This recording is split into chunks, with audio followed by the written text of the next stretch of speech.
Mercoledì 8 febbraio, San Girolamo Emiliani. È il 39esimo giorno dall'inizio dell'anno, ne mancano 326 al termine. Il sole sorge alle 7:23, tramonta alle 17:27. La luna si leva alle 20:17 e tramonta alle 8:51.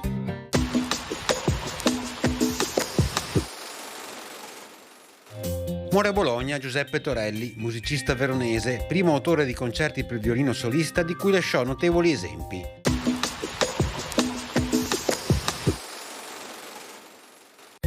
Le previsioni per domani: permangono condizioni di tempo stabile e in prevalenza soleggiato con ottima visibilità.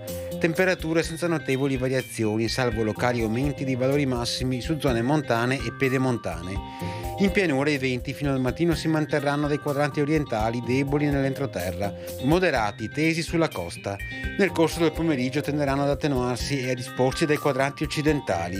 In quota venti moderati a tratti tesi da sud-est.